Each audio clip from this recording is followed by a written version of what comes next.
Okay, Primitive Substance Channel, Dennis Young. Another great interview here. Harvey Valdes, all the way from New York. I'm in New Jersey, so we're pretty close. Guitarist, you've got a range of different styles, theater, classical. So, Harvey, let's hear your story. Thanks for coming on. Thank you, Dennis. Thanks for having me. Sure. Yeah. Well, I mean, quite an exploration of music for me. You know, it's been really fantastic. Oh man, thank you so much. I appreciate that a lot. Yeah, thanks for the introduction and everything. Yeah, go ahead. So let's talk about how you got interested in playing guitar. Oh man, got interested in playing guitar probably at a very young age, around 10, 11 years of age. And to be honest with you, the thing got me interested in playing guitar was a lot of heavy metal bands at the time.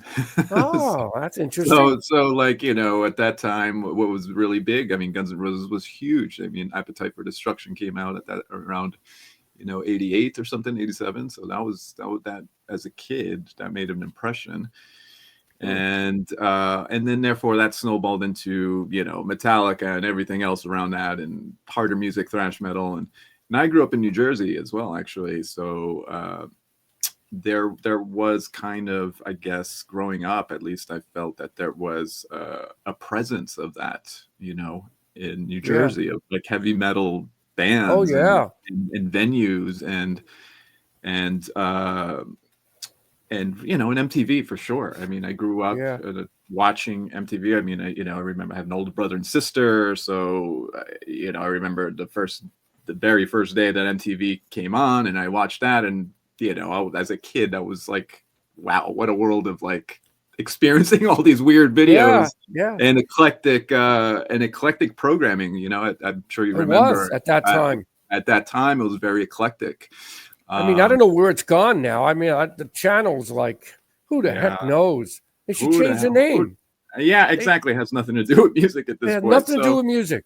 Nothing at all. So anyway, all that to say is that kind of all informed a lot about just music for me and kind of the attraction of guitar. I mean, guitar music too. I'm sure, as you know too, it's like guitar music was a thing, right? It was like you turn on the radio, you hear guitar, you hear a guitar solo, who the guitar player is of whatever that's going on. So it was a thing, Who were you influenced by? What guitarists were you? Oh, early on of that era for me was, your Kirk Hammett for sure, Metallica, and then I got into the heavier stuff pretty quickly, a lot of thrash metal and death metal and whatnot. I kind of went and searched out very extreme kind of versions of this music. I mean, my first concert was going to see Sepultura and Napalm Death, Sick of It all under one umbrella, out at Obsessions out in Randolph, New Jersey,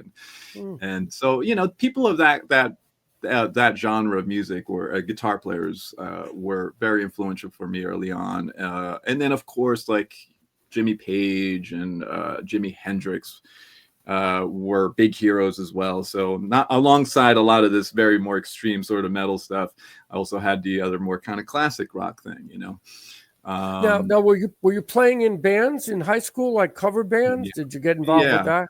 Oh, absolutely. Yeah. Cover bands, punk bands, the punk hardcore scene in New Jersey was very big. It was pretty heavy.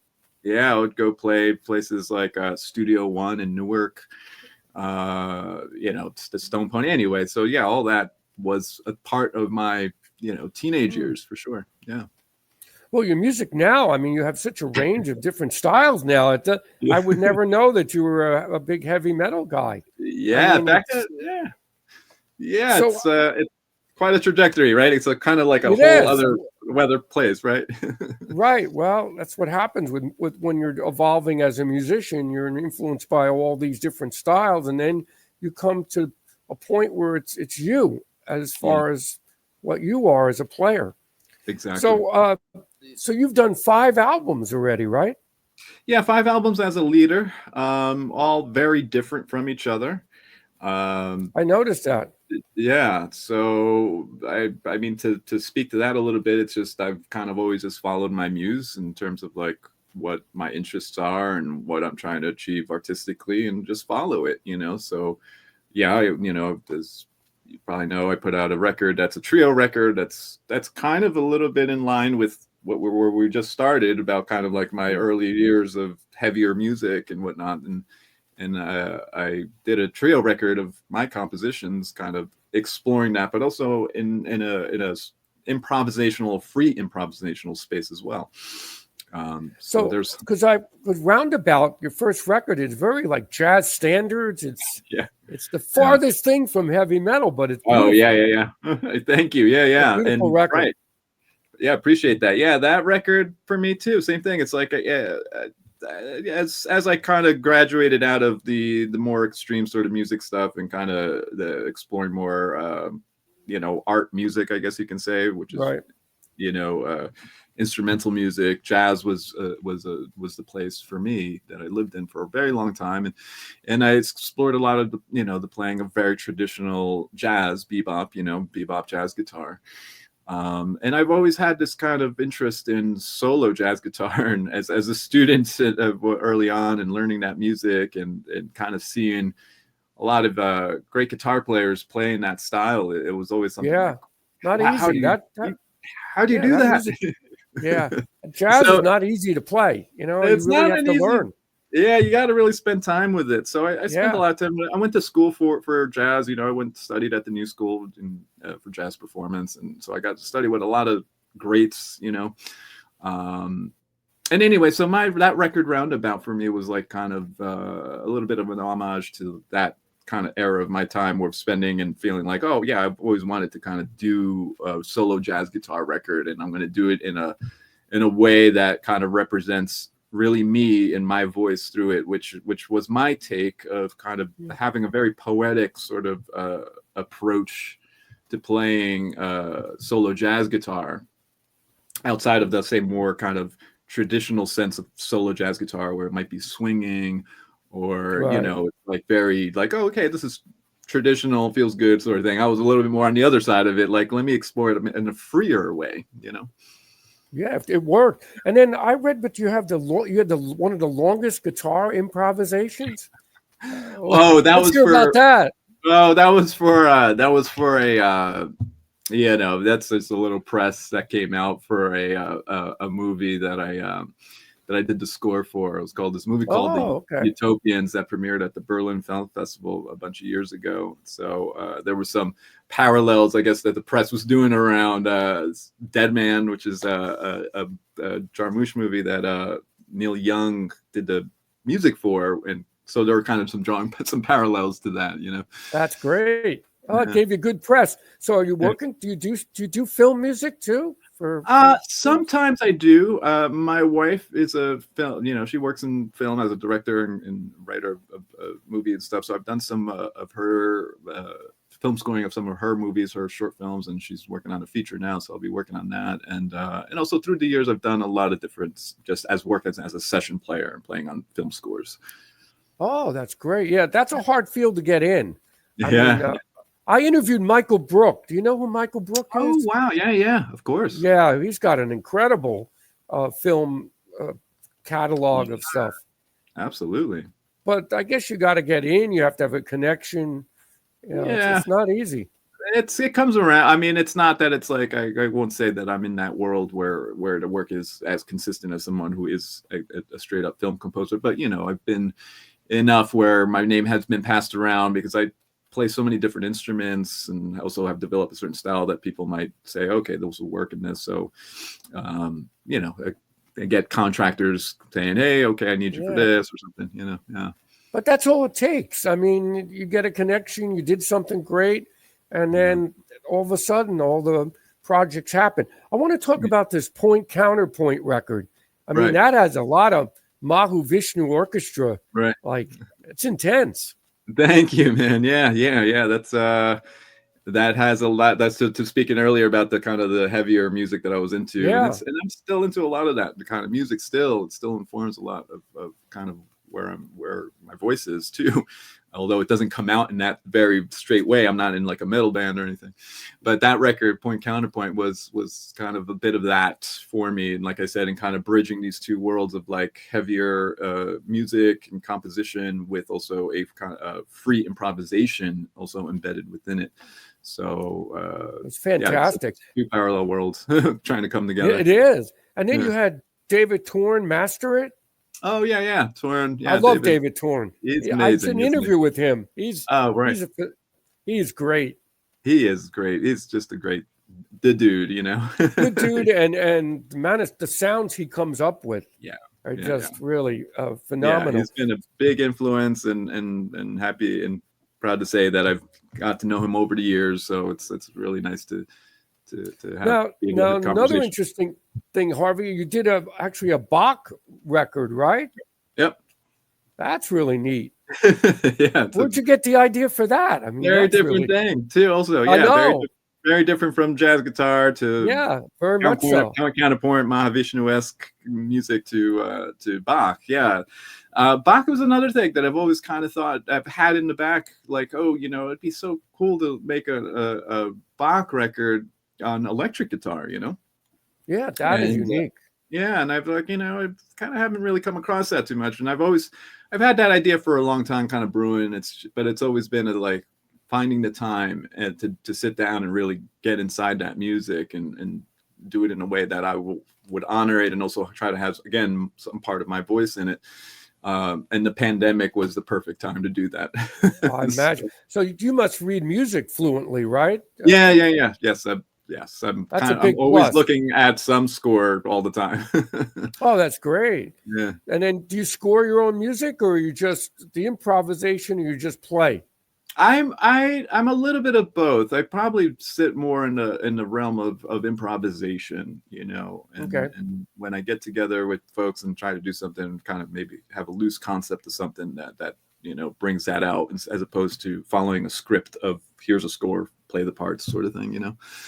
Yeah. Well, that really helps. You know, it's really nice when you have other musicians that are in the now and just can start playing, and then you never know what can evolve from that. Exactly. Yeah. No, it's exciting. I mean, that's for me is one of the most exciting places of making music for me. Is to just be in that moment. It's a very present moment.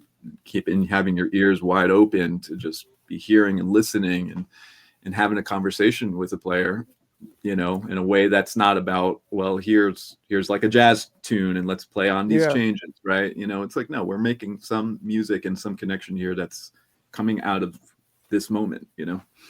Are you based in New York City? Yeah, I'm in Brooklyn. Mm-hmm. Well, that's a great place for you, connecting with so many different musicians there. Oh, absolutely. I've been here for now 25 years, and it's just I've been in so many different worlds, musical worlds here, and spent a lot of time in improvisational world. So there's so many just great musicians doing so much stuff, and it's always inspiring and you know, just it never ends. There's always new musicians that you're meeting. There's people are always coming here, right, to do this, play music here and seek out musicians. So it's great. It's really inspiring place to live for that. Yeah. Imagine. So you do a lot of session work? Yeah, I mean, I mostly work in Broadway. I work for Broadway. I know. I was going to ask you about that. Yeah, I work for Broadway musicals. So that for me, it's like my day job. You know. Oh, okay. Right. You know, that's my day job, so to say. Where right now, for example, I'm a substitute musician on a bunch of different shows. So I'm called in to go, you know, play for a show, you know, and that can range, the instruments can range from a guitar to mandolin to banjos to lap steels. Oh my gosh. You know, all kinds of guitars that could be in different tunings to oud even, you know, so it's all over the place. So I'm always. Is this live? You're doing these? The live shows? These are live great. shows. Yeah, you know, Broadway happening. There's 8 shows a week, right? So oh my gosh, wow, they're live shows. And a lot of money these people are paying too for these shows. Oh yeah. Holy some of these tickets for these shows could be astronomical. Absolutely. Yeah, that's the problem. I mean, they've jacked up prices on everything for tickets, shows. I mean, the average common person, man, who wants to go out is going to pay $500, $600, $700, $800 for something for a night out. Yeah, no, and the thing is, people pay it, right? It's crazy. And they're packed, right? Are the shows packed? Yeah. Shows are pretty full, depending on what the show is. If it's a hot show, it's a full house. That is pretty neat. So you play not only what, mandolin, guitar, all these other different I play guitars? so many instruments. Yeah, I mean, yeah, I'm a guitar player. Sure, that Right. is has been my focus, but I play all these sort of guitar or string adjacent instruments, right? That I've had Neat. to have learned for the work that I do. So Okay. yeah, banjo, mandolin, all kinds of different tunings of guitars. That's also a part of the requirement for some of these shows. But also alongside oud is something that I've played also for the last 25 years. Oh, Middle East really? That's a neat instrument. Yeah. So that's another thing where I spent a lot of time inside the Middle Eastern community here, Middle Eastern world music community, Okay. playing a lot of repertoire, Egyptian music, Turkish music, original music in that world too. So I've been kind of known as this kind of oud / guitar player guy, and get work playing oud gigs. Oh, wow. Yeah. Now, how big are the groups here for this theater shows? Are they 25-piece, 20-piece bands? How big is it? Yeah, they can be. Some shows, like I believe Wicked, for example, I play at Wicked sometimes, and that I believe there's like about 25, 28 musicians. That's a big orchestra. Imagine. Yeah, and then some shows are as little as like, a 5-piece or an 8-piece band. So you're down in the pit below the stage. Now, do you have any stages that come up at the end? Hey, here's the band. Yeah, there's stuff like that. I mean, a lot of it is in the pit, but then there's some of it that is on stage. For example, yesterday, right now, I'm kind of subbing on this show called Lights Out. It's a Nat King Cole show, and that's downtown. That's an Off-Broadway show right now, and so that's an on-stage show. So I played it this week. I played it this weekend, and I'm there on stage like part of the Nat King Cole show band. Oh, that's great. Now, are there tickets available to this kind of show? Because people would probably love to see you play if you're it is. Watching this. It is available. That's not my chair. So what they call the chair holder is the person that has the regular player. So I'm only step in for the regular player when they can't do it. So I can't say, go grab some tickets and come watch me, because I'm not there all regularly. So it's very just by chance I'll get called in. Well, you must be busy now. I want to talk about your new record too, Concurrence, and that's a beautiful record with the upright bass. Oh yeah. Pete Swanson. Yeah, Pete Swanson, a good friend of mine, bass player. Yeah, re-released that record, I believe, last year. And yeah, that was again we got together a lot and played, and kind of just realized, wow, we're in this really good space of kind of, reacting in a really great musical way with each other. We kind of have a very good musical sensibility of kind of where we're going together. So we're like, let's document this. So that's a purely improvised record. We went into the studio and just, okay, let's play.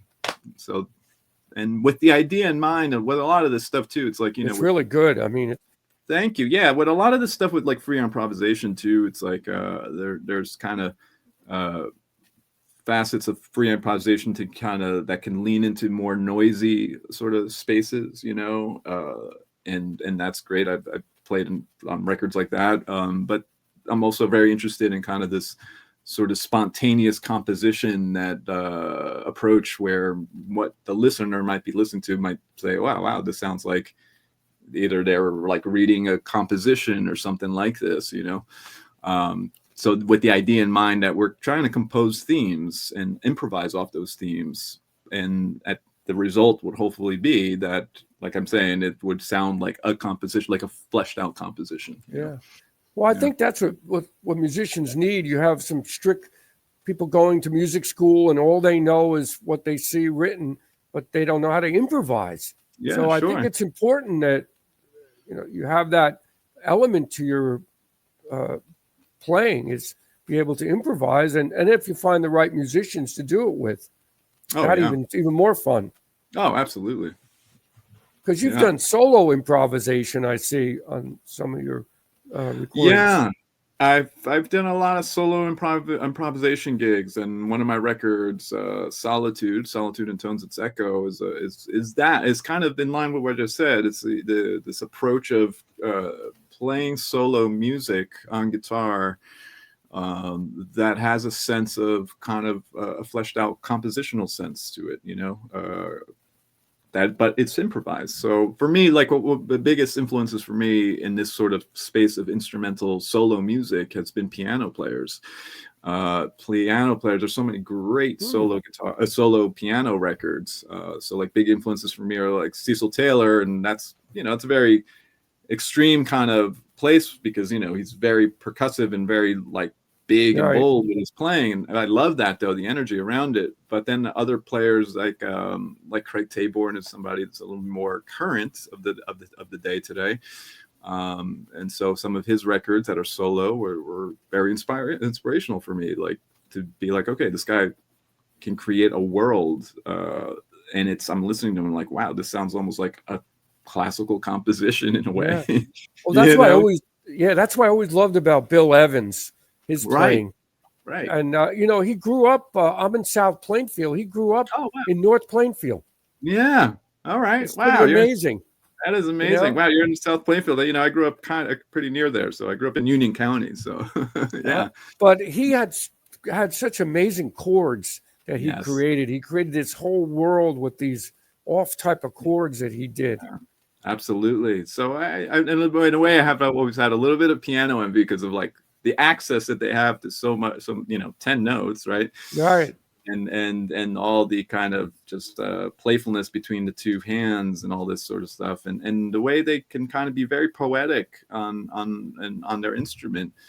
And there's so many. I'm not trying to say that there's no guitar. Oh, there's a lot.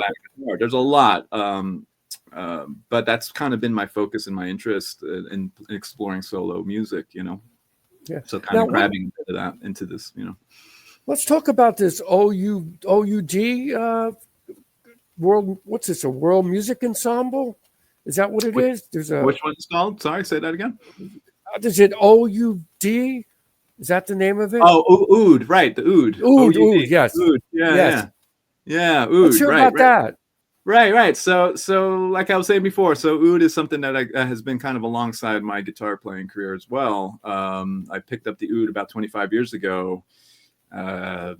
Middle Eastern music for me at that time, like in the late 90s, I was seeing a lot of, going to a lot of places like the Knitting Factory and Tonic, or the Cooler, in the Meatpacking District back in the day.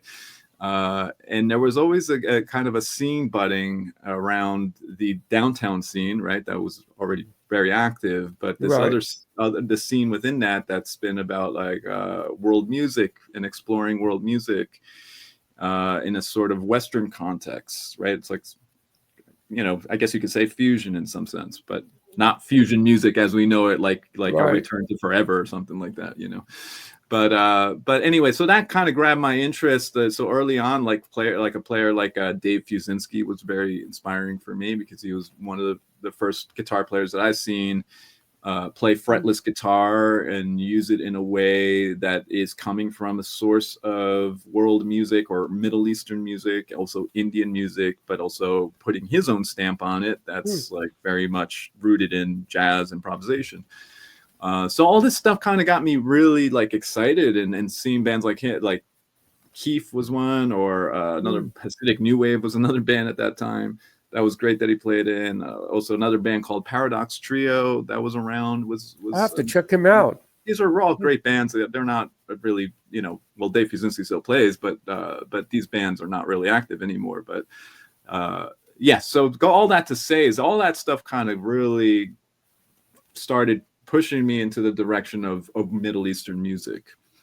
And then once I started checking that out and kind of playing a bit on guitar, I just got really into I want to go a little bit further into the source of it. And that led me to the Oud. That's pretty neat. So I picked up the Oud. I started learning it. I learned through Najib Shaheen, which is brother of Simone Shaheen. And I also learned a little bit through Simone Shaheen. Simone Shaheen's amazing Oud player and violinist.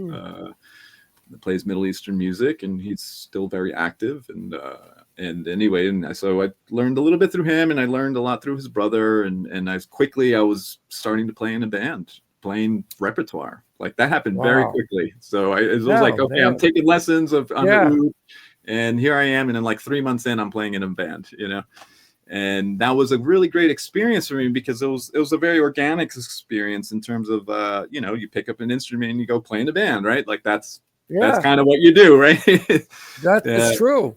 and that's You're fearless. You just go for it. yeah, just go for it. And then I stayed in that world for a long time, playing like I said, Egyptian music, Turkish music, original That's music, great. and playing belly dancing gigs and weddings and clubs and all this, Man. So it stuck with me. It stuck with me for a very long time. So I still play the oud. Like, for example, I'm preparing for a gig coming up this month. I have 2 gigs, and they want oud. So, Do you have it handy? Can you show everybody? yeah, actually, I do. Yeah, I'd love to see.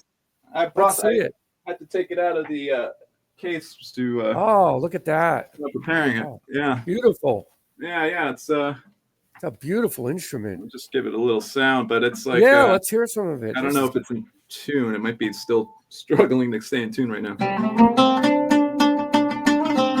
Oh, yeah.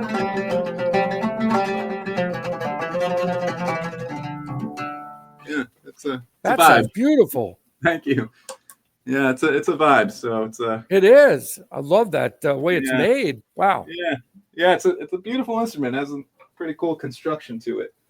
So, yeah, that's a thing, and part of that too. Like I was part of this very successful Broadway show that needed an oud player, and that show was called The Band's Visit, and I was part of the onstage band and the pit band, and my role in that was to be the oud player, and I had moments in the music where I could improvise, which is not something that's very common in Broadway scores. Right. So it was really a cool moment, to play oud on Broadway. You've had such a career. I mean, you're such a well-rounded musician, Harvey. I'm glad we were able to talk here because a lot of people probably don't know about, your talents. Thank you. Yeah. I mean, it's funny. It's like, sure, I put myself out artistically in one kind of specific realm, kind of an improvising musician. But then I have, like I say, this kind of other side of me, which is like my day job stuff, which is, I got to show up and, I'm hired to play specific well, you got to make money, and you're actually making a living doing music that you love doing. That's a rare honor. Yeah. Thanks. Yeah. So what's going to be planned for coming up in the future here? Yeah. Well, I just recently released a record called Slow Jeeves. And that record is some of the music of Eric Satie, specifically the piece is called Ogives. Okay. And I played that record. I played that on pedal steel. So I was in learning how to play pedal steel. I play pedal steel. And I love the sound of that instrument. And so anyway, I've been attracted to exploring, again, not as you know, pedal steel is the country music instrument, right? That's what you hear in country, and it kind of has its origins in that. And I love that too. I learned a bit of that kind of vocabulary, but my interest is not necessarily to go join a country band and do that sort of thing. So I've been kind of exploring more other things like improvisation and also classical music on the pedal steel. So anyway, so Satie Ogives is what I recorded. And I also did a companion interpretation on there called Slow Jeeves, which is more kind of an ambient, slower version of the pieces. It's kind of my homage to Satie being considered, say, like the grandfather of ambient music. So the term furniture music has been used in certain contexts of his music, where it's kind of like background music. It's just supposed to be there. It's not supposed to sort of draw attention, which is a big kind of part of what ambient music is, right? So that's kind of my approach to that. You know, I did an interpretation piece on those pieces that are longer, drawn out, kind of heavily reverberated, and just creating a mood that's just a little bit of just like staying in a sort of space, you know, creating a space. When is this going to be available? Is it on It's out already. Yeah, I released this in March. Okay. So it's out. It's out there on my Bandcamp page. Okay. Stream it on Apple Music. So that's what the recent thing has been. And I have a concert later this month on the 26th, June 26th, up in the Hudson Valley at a beautiful old church called the Cragsmore Stone Church. So I'll be doing some of that, playing solo pedal steel, playing these and kind of doing an ambient performance of that too. And then also I'm going to be playing some Bach pieces on electric guitar as well. So that's kind of what's coming up also. And also have a record that I just recorded with a great friend of mine, Josh Warner. It's a great bass player. Who's you know, has a great resume. He's played with so many great people, and you know, we've known each other for a long time and always talked about making a record. So we finally got to do that this spring, and so we're sitting on it right now, kind of working through it, and you know, making some edits and mixing it and stuff. So yeah. Now, who puts out your records? You do it yourself, or do you have a label? I've done both. I've done where I've released self-released and done my own PR for it, you know, and have had successful, you know, outcomes of doing that. And then I've also done records where they come out on labels and, you know, they handle a lot of the stuff, you know, so it's kind of like at this point in time, I probably stand a little bit more into like self-releasing is really, it's so hard these days, you know, to get noticed and with all so of much that. music out there. It's a It is. mess. It's all of that, man. It's so it's a little, the harder part of the self-release part is it's probably getting the word out there about the record, right? You know, and it's not about at this point in time, right? You know, we know it's not going to be about selling records. You know, nobody's buying records really. Right. So it's about, but hopefully getting it out there in a way that you can create an audience. And I've been lucky through the years to kind of build this